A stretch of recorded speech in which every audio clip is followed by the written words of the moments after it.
Slava lui Dumnezeu stă în ascunderea lucrurilor, iar slava împăraților stă în cercetarea lucrurilor. Proverbele 25, versetele 2. Vom continua cartea Esterei. Am avut, să zic, o oprire, un popas, să vorbim puțin despre a integra rugăciunea noastră în conceptul împărației lui Dumnezeu. Trăim într-o împărație.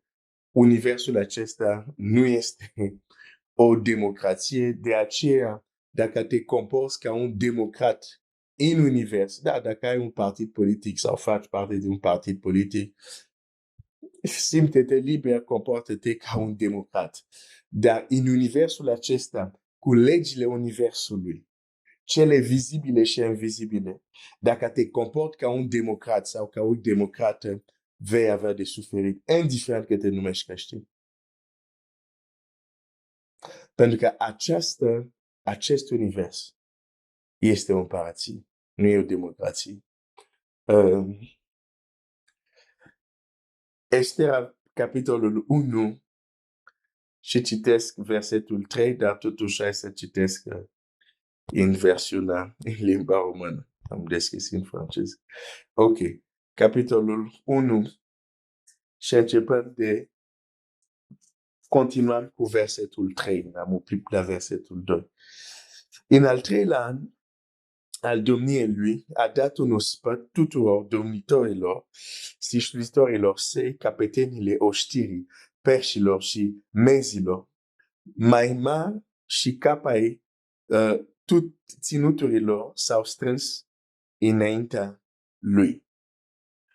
Un lucru care se întâmplă într-o împărație e interesant. Primul lucru care ni se prezintă în această carte, bine, mai întâi după ce ni s-a prezentat regele, scaunul lui de domnie și ținutul lui,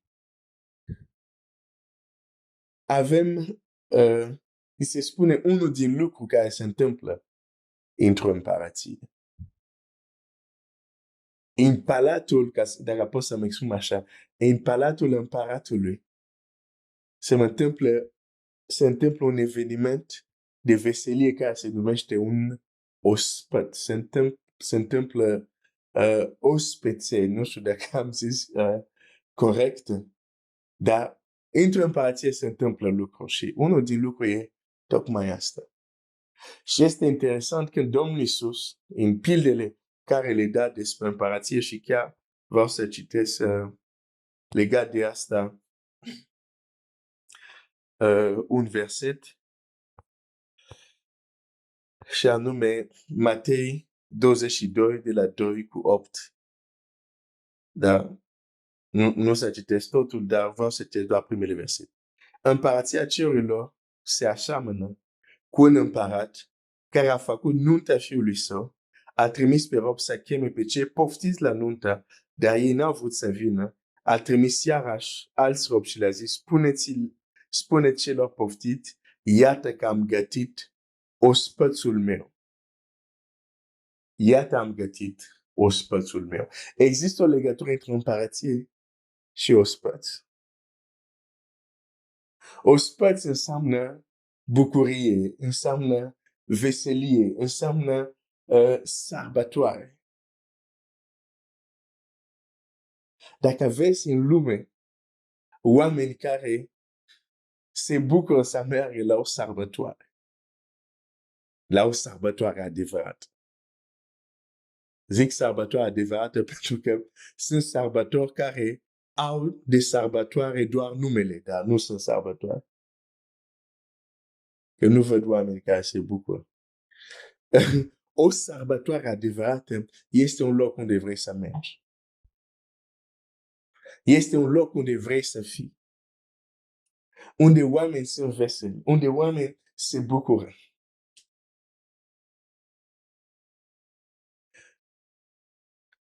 Dar ca multe alte lucruri, păcatul a denaturat sărbătoare și se transformă, dacă pot să zic, în chef și alte lucruri. Dar conceptul de sărbătoare este ceva împăratesc. E conceptul face parte din împărăție. De aceea, dacă nu știi să te bucuri, e bine să te antrenezi. Pentru că în cer, unde zici că vrei să mergi, va fi un ospăț. Vrei să citesc asta?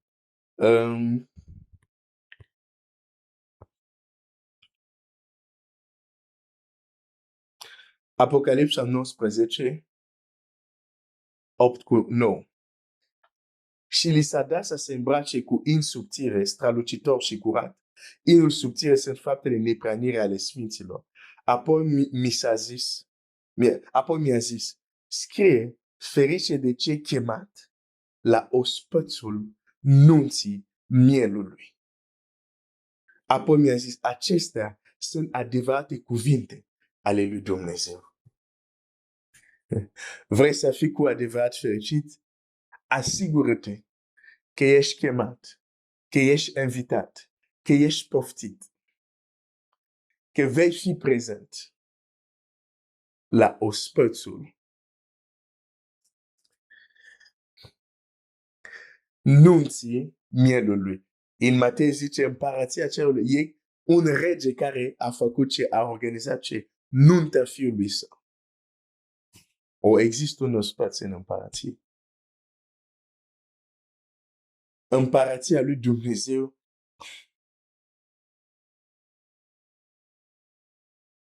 este bucurie. Este pace, bucurie. E locul unde vrei să fii. Nu vrei să fii în alt loc. Și deși când vorbesc despre, de exemplu, nunta mielului, sunt, să zic, evenimente viitoare care au să se întâmple, dar am vrut să-ți arăt că conceptul ospătului este de sărbătoare, face parte integrantă de ce înseamnă împărăție. Și totuși, dacă Biblia spune ferice de cei poftiți la ospăt, înseamnă că unii nu sunt poftiți. Înseamnă că unii nu sunt prezenți. Înseamnă că nu este pentru toată lumea. Și aici am întorc la Ester. În cartea Ester, Biblia zice așa, în al treilea an al domniei lui, a dat un ospăț tuturor domnitorilor și slujitorilor săi. Domnitorilor și slujitorilor săi. Și apoi da detalii cine sunt acestea. Dar ne dăm seama de un lucru, nu au venit toți. Nu era pentru toți cei care stăteau în Susa, capitală. Nu. Erau pentru oameni, o categorie specială de oameni. Domnitori și slujitorilor săi. Adică cei care îl ajutau să împărătească. Adică domnitori și slujitori. Cei care lucrau, să zic, direct cu ei, cu el. Ca împărăția să funcționeze în mod corect. Aceia sunt domnitori și slujitorilor săi. Și Biblia spune, pentru ei au avut un ospăț. Nu era pentru toată lumea. Nu era pentru oricine din capitală. Pentru, uite, eu stau în capitală, stau în Susa, este un ospăț, mă duc și eu. Nu. Domnitori și slujitorilor săi. În împărăție. Nu totul e pentru toată lumea.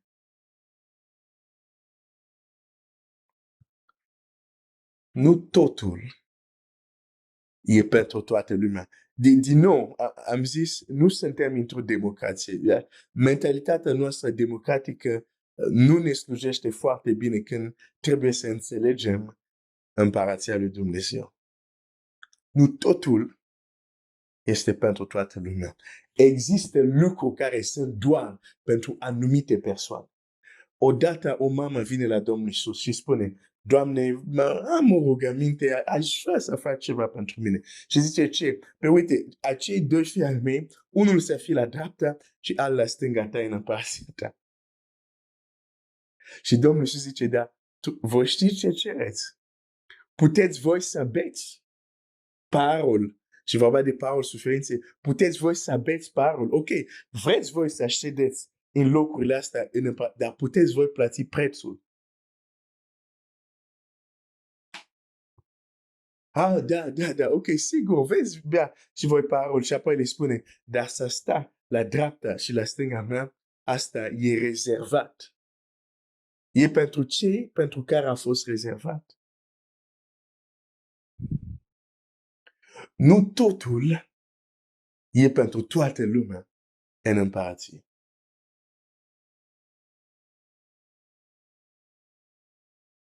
Nu o să faci ce vrei tu acolo. Nu o să ocupi locul care vrei tu.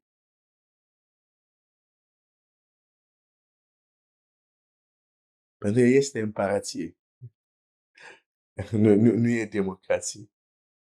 Sunt locurile chiar dacă vrei tu. O să auzi, nu, asta nu a fost pregătit pentru tine. Nu e pentru tine. Asta e pentru altcineva, nu pentru tine. Poate să fie frustrant ceea ce spun, dar nu fi frustrat pentru că am o veste bună pentru tine. Am o veste bună. Dacă citim scrierile lui Pavel, care l-a primit din partea lui Dumnezeu. Pavel spune așa, totul este al vostru. Voi sunteți al lui Hristos și Hristos este al lui Dumnezeu. Dacă aparții lui Hristos, nu există o poziție mai mare unde vrei să fii în împărăție decât să fii al lui Hristos. Dacă ești al lui Hristos, dacă pot să spun așa, tocmai vei fi printre cei privilegiați din împărăție. Bine, și printre privilegiați există, cum să spun, o anumită clasificare, dar nu suntem tot așa, în același oală. Dar dacă ești al lui Hristos, locul de cinste, când este ospățul, când este evenimentul unde sunt chemat o categorie specifică de oameni, vei fi acolo.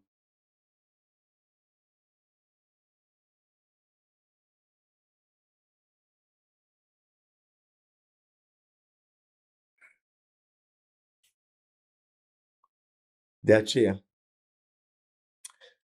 nu știu dacă sper că ești al lui Hristos, dar dacă nu ești încă al lui Hristos, dacă nu ai capitulat, nu ai renunțat să fii tu propriul Dumnezeu al vieții tale, să spui, Doamne, tu fii Domnul meu și Mântuitorul meu, nu e prea târziu. Poți să o faci azi, poți să o faci acum. Este o decizie. Pentru că vine momentul despre care chiar Domnul Iisus vorbește, vine momentul unde El spune chiar în Matei 8, versetul 11, dar vă spun că vor veni mulți de la răsărit și de la apus și vor sta la masă cu Avram, cu Isaac și Iacov în împărăția cerurilor. Wow! Vor sta la masă cu oameni importanți.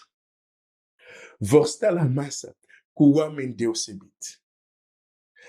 Din textul ăsta știu că Avram e în împărăție. Bine, Avram nici nu discutăm că dacă se vorbește de sinul lui Avram unde erau mângâiați cei credincioși după moartea lor, e clar, Avram este în împărăție. Dar citesc că și Isaac e în împărăție. Citesc că și Iacov e în împărăție.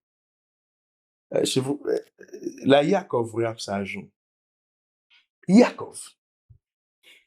Da, acela care a folosit tot fel de, nu știu cum să numești, să zic așa, de șmecherie sau de jonglerie ca să ia dreptul de întâi născut. Dar Iacov, care numele lui însemna cel care înșală, cel care minte. Da, Iacov. Dar numele lui nu a rămas Iacov. Dumnezeu zice, nu să te mai chem Iacov, te vei chema Israel. Îmi place textul ăsta pentru că văd cum Dumnezeu ia un om care are un anumit caracter. Iacov, înșelător, mincinosul, dar îl schimbă și zice, acum te vei numi Israel. Și acel Iacov, că când citesc povestea lui Iacov, prind curaj. În ce sens? Zic, omul acesta nu era un om perfect. Omul acesta nu avea 10 în toate disciplinele împărației, ca să zic așa. Nu avea 10 aliniate așa. Era un om cu slăbiciuni, cu frici, și totuși, cu Dumnezeul lui. El va fi la masă în împărație. Este deja în împărație. Și atunci este o speranță. Că chiar că nu suntem, și de fapt nu suntem când venim la Hristos, nu suntem perfecti, ascultă-mă, probabil nu ești perfect acum, ai multe lipsuri, lucrurile care tu știi, care nu ar trebui să fie în viața ta. Dar cu Dumnezeu, Dumnezeu e cel care schimbă numele tău, adică te transformă. El, Dumnezeu, a încercat poate tu să te transformi, dar nu ai reușit. Lasă-l pe Dumnezeu, El să-ți schimbă numele. El să zică, până acum te-ai numit Iacov, dar acum te vei numi Israel. El să-ți schimbe numele. El să-ți transforme caracterul. Dar în împărație se întâmplă un ospăt. Oameni stau la masă. Este un moment de bucurie, de veselie. Însă, nu e toată lumea acolo.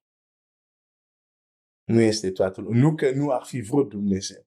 Dar chiar în pilda care am citit în Matei, unii din cei poftiți n-au venit, n-au răspuns. Au avut alte lucruri mai importante de făcut. Să nu fie cazul tău și cazul meu. Să fim așa de ocupați încât să nu ne intereseze lucrurile împărației. Și totuși, de câte ori uneori este adevărat. Prea mult s-a ocupat. Ca să ne mai intereseze împărația lui Dumnezeu. O să mă opresc aici, azi dimineața, dar mâine să continuăm să vorbim despre ospăt. Dumnezeu să te binecuvânteze.